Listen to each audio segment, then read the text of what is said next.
Alors, on continue sur année 2026, année qui s'annonce compliquée pour l'économie mondiale. Il y a des signaux qui indiquent que cette année sera assez étrange au niveau de l'économie, allant de l'euphorie temporaire à des chutes vertigineuses des marchés. Je voulais vous montrer un extrait d'une télé américaine qui m'a donné l'idée de faire cette petite vidéo-là, en fait. Regardez, c'est ça qui fait peur à tout le monde maintenant, il dit. Regardez ça. Ça, c'est l'évolution de vos économies. Si vous aviez mis 1000 pounds, alors dans les comment tu appelles ça, les comptes épargne.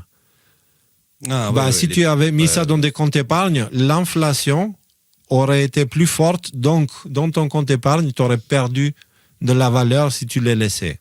Il t'explique. En 10 ans. En 10 ans, tu aurais perdu. En bleu, c'est les lignes de l'épargne et au-dessus, c'est l'inflation. Donc, tu vois que l'inflation était plus forte que l'épargne. Voilà. Maintenant, laissez-moi vous montrer ces 3 fund index, des index de certains fonds d'investissement. OK. Et là, tu vois et tu dis, wow, si j'avais mis $1000 en 2016, c'était quoi l'autre, le FTSE 25, j'aurais eu 1640, donc j'aurais gagné l'inflation.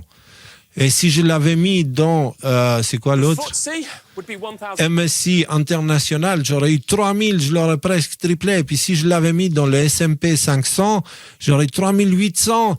J'aurais fait 380% sur mon investissement, etc., etc. Et donc, le mec, il essaye. Il te dit, regarde combien vous auriez pu avoir si vous aviez investi là.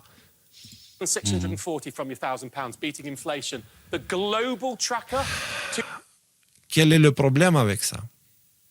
C'est que là, concrètement, ça, c'est un appel au privé, venez investir. Et ce qu'il faut savoir, c'est que ça, c'est la dernière étape d'un cycle économique. Les grands portefeuilles achètent toujours en plein milieu de la crise. C'est-à-dire, cet index-là, il va se péter la gueule et il va retomber. Et c'est quand il est tout en bas et que tout le monde est en panique et il pense que c'est la fin du monde et tout, c'est là où les grands portefeuilles achètent. Okay? Et donc, ils achètent et en achetant, ils poussent les prix et puis après, l'économie remonte et puis après, ils stimulent le marché, etc. Et puis, les prix augmentent. Et le moment arrive où ils se disent, c'est bon, on a assez allaité cette vache, maintenant, on peut vendre ça aux derniers restants. C'est toujours les derniers, c'est le privé, en fait. Le privé, les fonds de pension, les retraites et tout ça, tu vois. Et donc, oui, là... ils vendent de plus cher, là. En ce moment. Ils vendent plus cher au dernier restant parce que l'idée de ces actions-là, c'est que tu les achètes parce que quelqu'un veut les acheter. Donc, tu les achètes, tu spécules sur ça. Mais là, si le privé se met à spéculer, ça veut dire que la valeur, elle se déconnecte de sa valeur réelle et elle part en vrille complètement. Et donc, on entre dans une étape d'euphorie. C'est la fameuse période où le Bitcoin est passé de 10 000 à 20 000 en un mois, tu vois. Ça, c'est de l'euphorie. Et puis après, il s'est cassé la gueule, il est tombé à 3000, tu vois. Quelque chose de similaire se prépare. Et quand est-ce que les médias ont parlé du Bitcoin à l'époque? Quand il était à 15 000. Tu vois, il était à la toute fin de la montée. Et c'est là où ils ont parlé en disant, si vous aviez investi en Bitcoin, vous auriez gagné tant et tout. Et c'est le privé qui est venu créer cette explosion finale. Et après, il n'y avait plus personne pour acheter derrière, parce que les riches, ils ne sont pas cons. Ils viennent de les vendre. Ils ne vont pas les racheter plus cher. Ça, c'est les pauvres qui font ça, tu vois. Dans leur tête. Et donc, du coup, ça veut dire quoi? Ce que je suis en train de vous dire, c'est que si la télé se met à parler comme ça, c'est-à-dire à conseiller les gens que c'est une bonne idée d'investir dans les marchés, comprenez qu'on entre dans la dernière phase du marché. Il n'y a plus personne derrière qui pourrait acheter. Et donc, ça veut dire que la demande, elle est en train de s'épuiser complètement, là. OK? Et justement, ils vont laisser ça dans la main des petits, les fonds de retraite et tout ça, pour que ce soit eux qui se prennent les pertes. Comme toujours. Donc, Ça, c'est pour moi quelque chose que je voudrais aborder. Et aussi, je voudrais rappeler, il faut ajouter à ceci que ces vagues importantes au système économique, au niveau économique, ont un lien direct avec la tempête. Pensez banque centrale. Okay, on est en train de parler de ce qui se passe aux États-Unis, etc. Trump, il attaque ouvertement la Réserve fédérale et son principe de dette. Il attaque le principe des impôts. Okay, les impôts sur le revenu, les impôts, voilà. Et tout ça, ce sont des choses qui ont été posées par les mêmes entités. Les banques centrales, souvenez-vous, on a parlé des Rothschild et de leur lien avec l'existence des banques centrales. Et les Rothschild font partie de ceux qui sont ciblés par Trump en ce moment. Et donc, si les Rothschild tombent, ils entraînent avec eux tout le système qu'ils ont mis en place. Et ça, il ne faut pas sous-estimer ça. C'est un effet secondaire de cette guerre-là qu'il faut prendre en compte. Et justement, c'est là qu'entre en jeu, tu sais, quand on vous prépare, de vous préparer, de me faire des réserves et ces choses-là. C'est parce que dans la cartographie, on va dire, non, comment tu dis, dans le roadmap, tu sais, le calendrier, on va dire, le plan de la transition, il y a cette période courte d'un petit chaos, tu vois. Et dans cette période courte, on ne veut surtout pas entrer en panique. Mais c'est une période courte, encore une fois. Parce que l'idée, c'est pas la fin de l'économie, c'est le début d'un changement. Alors, vers quoi on va? Mais est-ce que c'est pas un reset, une espèce de réinitialisation, tu vois, économique? Puisqu'à un moment donné, si tu dis qu'il n'y a plus de continuité de marché, et qu'à un moment donné, si tu veux, ils veulent récupérer l'argent de l'épargne des gens qui vont l'investir, par exemple, en bourse, et derrière faire s'effondrer le truc, est-ce qu'ils veulent pas repartir de zéro, en quelque sorte? Ils peuvent pas. S'ils repartent de zéro, eux, ils perdent aussi. L'idée, c'est pas de repartir à zéro. L'idée, c'est de transformer le système vers quelque chose qui les favorise encore plus. Et là, on entre dans le domaine des monnaies digitales. Et c'est pour ça que tout le monde attend que les monnaies digitales viennent des CBDC. Moi, je vous dis, les monnaies digitales du futur, ce sera les bitcoins et les trucs comme ça.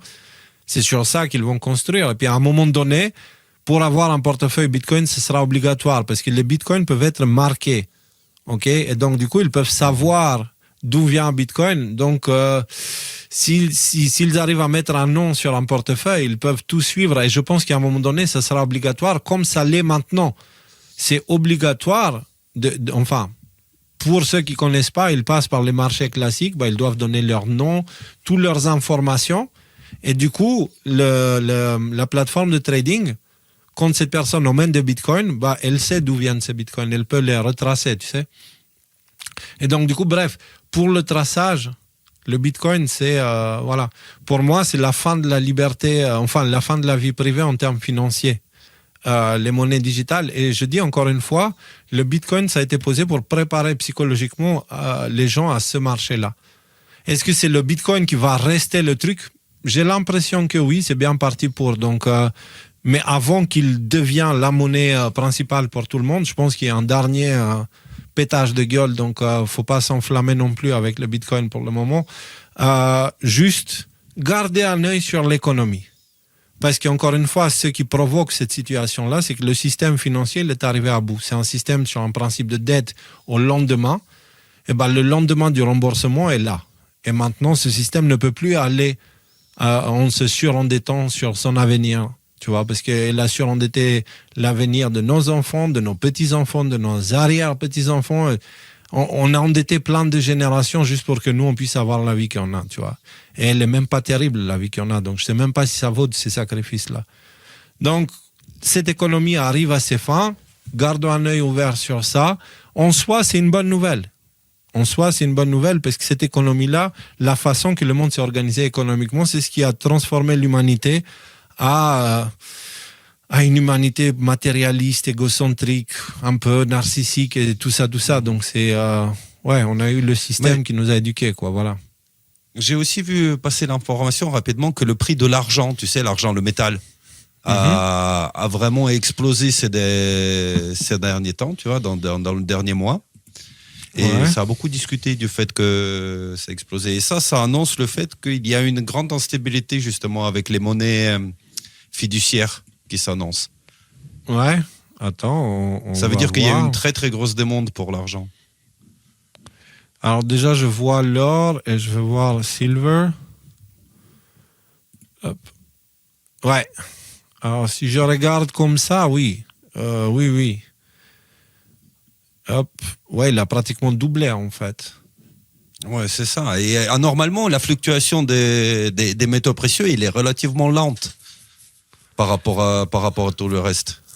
Moi, je te dirais, ça, là, c'est une charte de spéculation. C'est-à-dire que c'est pas une charte qui est...